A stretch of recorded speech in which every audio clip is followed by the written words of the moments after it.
اعوذ باللہ من الشیطان الرجیم، بسم اللہ الرحمن الرحیم۔ معزز خواتین و حضرات، آج گوشہ کمال کی نشست نمبر 120 ہے۔ ہمارا آج کا موضوع 2095 سے 2097 تک، یعنی 2095 سے 2097 تک کے پرآشوب جو سال گزرے ہیں ان پر ہم کچھ گفتگو کریں گے۔ سب سے پہلے میں شروع کرتا ہوں فروری 1995 سے، جب نیو یارک کے ورلڈ ٹریڈ سینٹر پر حملے کے ایک ملزم جو امریکہ کو مطلوب تھا اور جس کا نام یوسف ترمیزی تھا، پاکستان کا باشندہ تھا، وہ اس پر جرم تو بعد میں ثابت ہوتا، لیکن امریکہ کے کہنے پر ہمارے حکمرانوں نے اسے یہاں سے گرفتار کر کے اور امریکہ کے حوالے کر دیے۔ یہاں ضمناً ایک بات میں عرض کر دوں کہ پاکستان نے پتہ نہیں کتنے باشندوں کو، جو ہمارے اپنے ملک کے باشندے تھے، ان کو امریکہ، برطانیہ اور بھارت کے کہنے پر ان کے حوالے کیا، اور ہمارے ملزموں کو واپس نہیں کرتے۔ ہمارے باشندوں کو وہ مختلف بہانوں کے ذریعے کہ جی ہمارے ہاں تحویل مجرمان کا کوئی معاہدہ نہیں ہے اور کچھ نہیں ہے، تو وہ ان کو واپس نہیں کرتے۔ اس کی سب سے بڑی مثال ہے وہ خاتون جو ڈاکٹر ہیں اور جن کو عافیہ صدیقی، جن کو امریکہ کی جعلی عدالتوں نے 80 سے 90 سال تک کی سزائیں دی ہیں، جبکہ جرم اس پر کوئی بھی ثابت نہیں ہو سکا، اسے دہشت گرد قرار دیا گیا۔ اب ایک خاتون، فرض کر لیجئے دہشت گرد بھی اگر آپ قرار دیتے ہیں اس کو، تو 80 اور 90 سال، یہ تو وحشت کی یعنی بدترین مثال ہے۔ جو ملک اپنے آپ کو دنیا کا مہذب ترین ملک کہتا ہو، وہ ایک خاتون سے اتنا خوفزدہ کہ اس کو 80-90 سال تک قید سے واپس لانے کے لیے تیار نہیں۔ اس کا مطلب ہے کہ اس کا خاتمہ جیل کے اندر ہی ہو جائے، وہ واپس نہ آئے۔ تو ہم تو اتنے بزدل ہیں، ہمارے حکمران ایسے مغلوب ہیں ان طاقتوں سے، بڑی طاقتوں سے، کہ ان سے اپنی کوئی چیز، اپنا کوئی باشندہ نہیں مانگ سکتے۔ ہمیں وہ جو کہتے کہ جی آدمی ہمیں مطلوب ہے، یہ ہمیں چاہیے، اس کو دے دیں۔ جنرل پرویز مشرف کا دور سب کو یاد ہے کہ انہوں نے طالبان کے نام پر پتہ نہیں کتنے افراد ہم سے طلب کیے جو پاکستانی تھے، اور ہماری حکومتوں نے پکڑ کے ان کے حوالے کر دیا۔ مزے کی بات یہ ہے کہ کہا یہ جاتا ہے کہ اس سے اس حکومت نے بہت پیسے کمائے۔ بھائی وہ پیسے کہاں گئے اور کیوں کمائے؟ آپ اس کا مطلب اپنے باشندوں کو فروخت کر کے پیسے کمائیں گے؟ تو یہ کیسی حکومت ہوئی؟ یہ کیسا ملک ہے یہ؟ اس سے زیادہ غلامی کی کوئی اور مثال مل سکتی ہے آپ کو؟ تو اب میں آ رہا ہوں ایک اور واقعے کی طرف۔ یہ بھی بڑا المناک واقعہ ہمارے لیے کہ مئی 1995 میں ہمارے آج کے جو حکمران ہیں عمران خان صاحب نیازی، جنہیں میں موذی سرکار کہتا ہوں، ان کی شادی ہوئی برطانیہ کے ایک ارب پتی یا شاید اس سے بھی بڑے مالدار شخص، گولڈ اسمتھ کی بیٹی جمائمہ گولڈ اسمتھ سے، اس سے شادی ہوئی ان کی، موصوف کی ہمارے۔ اب اس شادی کے بعد 2 بچے بھی ہوئے ان سے، پھر ہمارے ان صاحب نے اس کو طلاق دے دی۔ تو اس سے قبل کے ان کے واقعات جو آتے ہیں، بڑی عجیب بات ہے کہ ہمارے ملک پر کیسے لوگ حکمران ہوتے ہیں اور کون لوگ انہیں منتخب کر کے ہمارے اوپر مسلط کرتے ہیں۔ اس سے قبل کے ان کے بہت واقعات ہیں، لیکن ان میں 2 بہت مشہور ہوئے جو صحافت میں اور تاریخ میں موجود ہیں، جن کے نام، ایک تھی ایما سارجنٹ۔ یہ جناب 82 سے 86 تک عمران خان سے ان کے تعلقات برقرار رہے۔ پھر اس کے بعد ایک اور خاتون جو مشہور ہوئی، باقی جو مشہور نہیں وہ تو پتہ نہیں کتنی ہیں، ان کا نام تھا سیتا وائٹ۔ یہ 1987 سے 1991 تک عمران خان سے ان کے تعلقات مشہور ہیں، اتنے عرصے تک۔ تو سیتا وائٹ خود بہت کروڑ پتی خاتون، بہت پیسے والی۔ اچھا، ملاقاتیں کہاں ہوئی ان کی؟ ان کی ملاقاتیں ہوئی نائٹ کلبز میں۔ اب آپ تصور کر لیجئے کہ نائٹ کلب جو ہے وہ کس لیے مشہور ہیں۔ نائٹ کلب انتہا درجے کی فحاشی اور شراب نوشی اور رقص اور سرود اور پتہ نہیں کیا کیا، ان کاموں کے لیے نائٹ کلبز ہوتے ہیں۔ ان دونوں سے ان کی ملاقات نائٹ کلبس میں ہوئی، ہمارے آج کے وزیر اعظم صاحب کی، ان سے انہوں نے شادیاں بھی کی۔ تو یہ جو سیتا وائٹ ہے، اس کی ایک بیٹی تھی جس کا نام ٹیریان وائٹ تھا۔ یہ ٹیریان وائٹ جو ہے یہ گزشتہ کچھ عرصے قبل تک یہ سمجھ لیجیے کہ 12 سال کی ہو گئی۔ تو اس کی والدہ نے، ٹیریان وائٹ کی والدہ سیتا وائٹ نے کورٹ میں کیس کیا کہ بھئی عمران خان کی بیٹی ہیں، مجھے طلاق دے چکے ہیں، بیٹی کو اپنائیں، کم از کم اقرار تو کریں کہ میری بیٹی ہے۔ انہوں نے اقرار کرنے سے بھی انکار کر دیا۔ تو عدالتوں نے ثابت کیا کہ یہ عمران خان کی بیٹی ہے، لیکن انہوں نے تسلیم نہیں کیا۔ وہ بیچاری سیتا وائٹ جو ہے وہ گھل گھل کے مر گئی۔ وہ اب بیٹی کا مسئلہ آیا تو یہ بیٹی بالکل لاوارث ہو چکی تھی۔ تو خیر ہم تھوڑا سا کریڈٹ دیں گے ان کی بیگم جو بعد میں رہی جمائمہ گولڈ اسمتھ، اس نے اس بیٹی کو اپنا لیا۔ اب شاید وہ عمران خان کے 2 بیٹے جو جمائمہ سے ہیں اور ایک بیٹی جس کو آپ قانونی اس لیے نہیں کہہ سکتے کہ شادی نہیں ہوئی تھی، ان 3 کو وہ پال رہی ہے جمائمہ۔ تو یہ پاکستان کے شہریوں کے لیے ایک اطلاع ہے یہ۔ تو اب میں بتانا ہی چاہ رہا ہوں کہ اس قسم کے لوگ ہم پر حکمران رہے ہیں، اور سچی بات ہے پاکستان کے بہت سے حکمرانوں کی آپ تاریخ نکال کر دیکھ لیجئے ان کے، اور پھر مزے کی بات یہ ہے کہ انہیں ہماری عدالتوں نے صادق اور امین قرار دیا، اس کے بعد الیکشن لڑے۔ پھر ابھی بتاؤں گا میں کہ جب انہوں نے تحریک انصاف بنائی ہے تو اس وقت کیا دعویٰ کیا تھا۔ خیر اس دوران میں ابھی دوسری طرف آ رہا ہوں کہ یہ جو تھا 1995 یعنی 95 کا سال، یہ بڑا خطرناک سال رہا پاکستان کے لیے۔ کراچی میں پورے سال ایم کیو ایم کے 2 دھڑے ایک دوسرے کے کارکنوں کو قتل کرتے رہے، اور اس کے ساتھ ساتھ جو ہمارے انتظامی ادارے ہیں، قانون نافذ کرنے والے ادارے، انہوں نے بھی ماورائے قتل کا ایک سلسلہ شروع کیا۔ جس کو چاہتے تھے پکڑتے تھے، دہشت گرد قرار دیتے، اور انکاؤنٹر جو کہلاتا ہے کہ دو بدو مقابلے میں ہلاک کر دیا ان کو۔ اکثر تو یہ ہوتا ہے کہ ہلاک کر کے لاش لائی جاتی ہے اور پھر فوٹوگرافر کو بلایا جاتا ہے اور کہتے تھے کہ ابھی مارا ہم نہیں۔ تو کہنے کا مقصد یہ ہے کہ انہوں نے بھی اپنا کام کیا، اور یہ جو 2 گروپ تھے انتہائی خطرناک گروپ، یہ اور کسی اور کو نہیں، دوسروں کو نہیں، اپنے ہی لوگوں کو جن کے حقوق کی خاطر یہ جنگ لڑ رہے، ان کو بہت مارا، ہزاروں نہیں بلکہ کئی ہزار لوگ مار چکے تھے۔ تو خیر یہ سال ان کا اتنا خطرناک رہا کہ صرف جون 95 میں انہوں نے سب نے مل کر آپس میں 336 قتل کیے، جن میں ماورائے قتل بھی تھے اور ان کے آپس کی لڑائی کے قتل بھی تھے، اور دوسری قومیتیں کے لوگوں کو بھی جن سے دشمنی تھی ان سب کے، یہ سب ملا کر 336 افراد انہوں نے ہلاک کیے۔ پھر اس کے بعد اسی سال 20 ستمبر کو پاکستان کی تاریخ میں ایک ایسا واقعہ پیش آیا کہ ملک کی وزیر اعظم بے نظیر بھٹو، ان کے دور میں ان کا بھائی ہلاک ہوا، قتل ہوا۔ کہا گیا یہ جو ہمارے پولیس کے ادارے ہیں کہنے جی اب 2 طرفہ مقابلہ ہوا تھا، اس میں مارا گیا وہ۔ حالانکہ باخبر حلقوں نے اسی زمانے میں کہہ دیا تھا کہ اس بھائی کو، بے نظیر کے بھائی کو، مرتضیٰ بھٹو کو قتل کرایا ہے بے نظیر نے اور ان کے شوہر نے۔ اب کیوں قتل کرایا یہ تو آج تک پتہ ہی نہیں چلا۔ جب یہ بھی نہیں معلوم ہوا کہ کس نے قتل کرایا تو یہ کیسے پتہ چلے کہ کیوں قتل کرایا۔ قتل کرانے کے اسباب کئی ہوتے ہیں، ان میں سے ایک ہی ہوتا ہے کہ جو کبھی ابھرنے والا ہو اقتدار کی خاطر۔ تو مسلمانوں کی تاریخ رہی ہے بھائیوں نے مارا ہے بھائیوں کو، باپ کو قتل کیا ہے اقتدار کی خاطر۔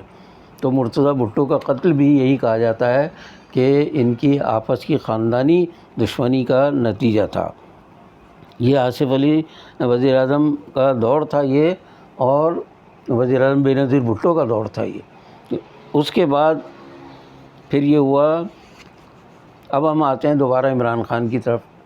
عمران خان صاحب جو ہیں نیازی ہیں یہ خاندانی طور پر، تو یہ انہوں نے تحریک انصاف کا اعلان کیا اور کہا گیا کہ میں بدعنوانی کرپشن ختم کر دوں گا اس ملک سے۔ اب بدعنوانی اور کرپشن وہ شخص ختم کرے گا کہ جس کی راتیں نائٹ کلب میں گزری ہوں اور جس کے بارے میں مشہور ہے کہ وہ اپنے ہوش میں بھی اکثر اوقات نہیں رہتے تھے، اب رہتے ہوں تو مجھے نہیں معلوم، تو انہوں نے اعلان کیا کہ جی میں تحریک انصاف چلا رہا ہوں اور پاکستان کے عوام کو بدعنوانی، کرپشن اور ساری قسمی لوٹ مار سے میں نجات دلاؤں گا۔ 2.5 سے پونے 3 سال ہو رہے ہیں، نجات دلانا تو چھوڑ، وہ جو کرپشن تھی وہ آج کہیں سے کہیں پہنچ گئی ہے۔ یعنی کرپشن اپنی جگہ اور لوگوں کے مسائل، مشکلات اور مصائب روز بروز بڑھتے جا رہے ہیں۔ ابھی رمضان کا مہینہ آتے ہی مہنگائی نے سارے جو ریکارڈ توڑے ہیں پچھلے، حالانکہ 2.5-3 سال میں مہنگائی اپنے عروج پر پہنچ چکی تھی، لیکن اس پر پھر اضافہ ہوا رمضان میں، اور کوئی پوچھنے والا نہیں۔ فرماتے ہیں کہ جی وہ اصل میں کچھ معاملات ایسے ہوتے ہیں کہ جو قابو میں نہیں آتے، اس لیے کرپشن فوراً تو ختم نہیں ہو سکتی۔ اب فوراً ختم نہیں ہو سکتی، پونے 3 سال میں بڑھتی چلی جا رہی ہے، اب آپ کے 2 سوا 2 سال رہ گئے ہیں، آپ ختم کریں گے یا اور آگے بڑھے گی کسی کو کچھ نہیں پتہ۔ پورا ملک اس عرصے میں، بے نظیر بھٹو صاحبہ کے اس عرصے میں لا قانونیت کی انتہا پر تھا۔ پہلے میں کچھ واقعات بتا چکا ہوں قتل و غارت کے۔ اس کے بعد اسی مہینے میں، یعنی اسی سال میں 10 ماہ کے دوران سندھ کے صوبے میں 303 کیسز کاروکاری کے ہوئے۔ کاروکاری سندھ میں اس کو کہتے ہیں کہ عزت کے نام پر لڑکیوں کو اور عورتوں کو قتل کر دیا جاتا کہ صاحب یہ فلاں کے ساتھ ملوث تھی، فلاں کے ساتھ، کوئی ثابت ہو یا نہ بس قتل کر دیں، یہ کاروکاری کہلاتی ہے۔ تو صرف 10 مہینے میں 303 خواتین قتل کی گئیں، کوئی ثبوت نہیں، کوئی الزام نہیں، بس قتل کر دیا۔ پھر اکتوبر 1996 جو اگلا سال آیا، اس کے 10 دنوں میں پنجاب میں، اور پنجاب میں نہیں بلکہ لاہور میں، آبرو ریزی کے 50 واقعات ہوئے۔ یعنی امن و امان کی صورتحال سندھ میں بھی ایسی، پنجاب میں بھی ایسی، سب جگہ ایسی تھی۔ چنانچہ فاروق لغاری صاحب جو صدر تھے اس وقت، انہوں نے بالآخر 4 اور 5 نومبر کی شب میں، 1996 کی شب میں اعلان کر دیا کہ بے نظیر بھٹو صاحبہ کو برطرف کیا جاتا ہے، اور ان پر جو الزامات تھے وہی بدعنوانی، بے ایمانی، لوٹ کھسوٹ اور ماورائے عدالت قتل، یہ ان الزامات کے تحت انہیں برطرف کیا فاروق لغاری صاحب نے۔ پھر بنایا انٹرم جو کہلاتے ہیں وزیر اعظم، یعنی 3 ماہ کے لیے بنائے جاتے ہیں تاکہ وہ الیکشن کرائیں، تو معراج خالد صاحب کو بنایا انہوں نے۔ معراج خالد پیپلز پارٹی کے آدمی تھے، لیکن درویش صفت آدمی۔ یہاں کراچی میں لوگ حیران تھے کہ جب آئے وہ بحیثیت وزیر اعظم کے، تو اے ڈی کا جو سینٹر ہے بولٹن مارکیٹ سے آگے کھارا در کے علاقے میں، وہاں فٹ پاتھ پہ بیٹھ کے انہوں نے کھانا کھایا ان کے ساتھ۔ تو اس طرح کے آدمی تھے، اور ان کی زندگی ساری، مکان نہیں تھا ان کا، کوئی جائیداد نہیں تھی ان کے پاس۔ اور جب یہ انٹرم وزیر اعظم بنائے گئے، انٹرم گورنمنٹ بنائی انہوں نے، تو اس وقت بھی ایک پیسہ انہوں نے نہیں کمایا۔ تو ایسے لوگ پیپلز پارٹی سمیت اگر ساری جماعتوں میں ہوں اور وہ اگر برسر اقتدار آئیں تو شاید اس ملک کے دلدر دور ہو جائیں۔ پھر اس کے بعد جنوری 1997 میں لاہور کے سیشن کورٹ میں زبردست دھماکہ ہوا۔ اس دھماکے میں 30 افراد جاں بحق ہوئے، جن میں سپاہی صحابہ کے سربراہ ضیاء الرحمن فاروقی بھی تھے، اور پولیس اہلکار، ان کی تعداد 22 تھی۔ تو آپ اندازہ کر لیں، 22 وہ، ایک فاروقی صاحب، تو 23 ہو گئے، اور 30 کل مارے گئے، باقی تھے عام شہری۔ تو امن و امان کی صورتحال کا اندازہ کر لیں آپ کہ پولیس اہلکاروں کی اپنی جانیں بھی محفوظ نہیں تھی اس زمانے میں۔ تو خیر یہ ہوا۔ پھر اس کے بعد انہوں نے معراج خالد صاحب نے الیکشن کرائے، اور اس الیکشن کے نتیجے میں 3 فروری کو 1997 میں عام انتخابات ہوئے، اور عام انتخابات کے نتیجے میں مسلم لیگ، جو نواز شریف صاحب کی مسلم لیگ آج کل کہلاتی ہے، تو مسلم لیگ جو ہے اس کو 134 نشستیں ملی قومی اسمبلی میں، جبکہ پیپلز پارٹی کو شرمناک حد تک اتنی کم، یعنی 18 نشستیں ملی کل اب یہ کہا جاتا ہے کہ ہمارے جو مقتدر ادارے ہیں وہ جس کو لانا چاہتے ہیں بڑی اکثریت سے لا سکتے ہیں، یا معمولی اکثریت سے لا کر جھٹکے دیتے رہتے ہیں کہ دیکھو تمہاری 1-2 کی اکثریت ہے، گڑبڑ کی تو ہم نکال باہر کریں گے۔ کہا یہ جاتا ہے کہ فاروق لغاری جو اس وقت صدر تھے اور نواز شریف صاحب کے درمیان ایک خفیہ ملاقات ہوئی تھی۔ اب ہمارے یہاں تو پتہ ہی نہیں چلتا کہ اس خفیہ ملاقات کے نتیجے میں مسلم لیگ کو 134 نشستیں ملی یا واقعی عام انتخابات پر تو میں یقین رکھتا ہی نہیں۔ ہمارے یہاں جو انتخابات ہوتے ہیں وہ تو 100% فراڈ ہوتے ہیں، اس لیے ان کے بارے میں تو کوئی کہہ ہی نہیں سکتا۔ تو مسلم لیگ نے اتنی اکثریت حاصل کرنے کے بعد 3 باتوں کا عزم کیا۔ ایک عزم یہ تھا کہ ہم بیرونی قرضوں سے نجات حاصل کریں گے۔ بڑے اچھے نعرے دیتے ہیں ان کو لانے والے۔ نواز شریف صاحب کو نعرہ دیا کہ آپ قرض اتارو، ملک سنوارو کی مہم چلائیں۔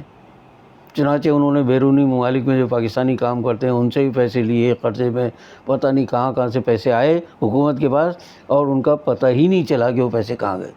یہ تھی قرض اتارو اور ملک سنوارو کی مہم، جس کا ملک سنوارنے میں آپ دیکھ لیں کتنا ملک سنورتا جا رہا ہے۔ پھر اس کے بعد دوسرا جو تھا ان کا اقدام وہ یہ تھا کہ انہوں نے شادی بیاہ کے کھانوں پر پابندی لگا دی۔ یہ اچھا اقدام تھا، لیکن ایسے اقدام حکومتیں برقرار رکھ ہی نہیں سکتی۔ جو خود کرپٹ ہوں، بدعنوان ہوں، بے ایمان ہوں، لوٹ کھسوٹ کرنے والے ہوں، وہ کہاں کسی کو کوئی عوام کو فائدہ پہنچا سکتے۔ ایسے جو بیانات، اعلانات یا اقدامات ہیں یہ چند روز رہ کر پھر غائب ہو جاتے ہیں، پتہ ہی نہیں چلتا پھر ان کا کہ کہاں گیا وہ۔ آخری چیز جو انہوں نے کی، جو آج تک ان کے زوال کا اور سمجھ لیں تباہی کا اور بربادی کا سبب ہے، وہ یہ ہے کہ انہوں نے جمعے کی چھٹی منسوخ کر کے اور اتوار کی تعطیل کا اعلان کیا ملک میں کہ نہیں جی جمعے کی وجہ سے ہم پوری دنیا سے کٹ جاتے ہیں، ہمارا یہ ہوتا ہے وہ ہوتا ہے، تو چھٹی تو اتوار ہی کی ہوگی ملک میں۔ تو اتوار کی چھٹی اس سے پہلے کی نشست میں ایک بار میں بتا چکا ہوں کہ ان کے دور میں مسلسل کوشش ہوتی رہی کہ سود کا نظام برقرار رہے۔ سود کو ختم کرنے کے حامی نہیں تھے یہ، کہ اس سے بھی ہماری معیشت تباہ ہو جائے گی، ہو جائے گا۔ بھائی جو ممالک سود پہ کاروبار نہیں کر رہے ہیں وہ آخر کس طرح آگے بڑھ رہے ہیں؟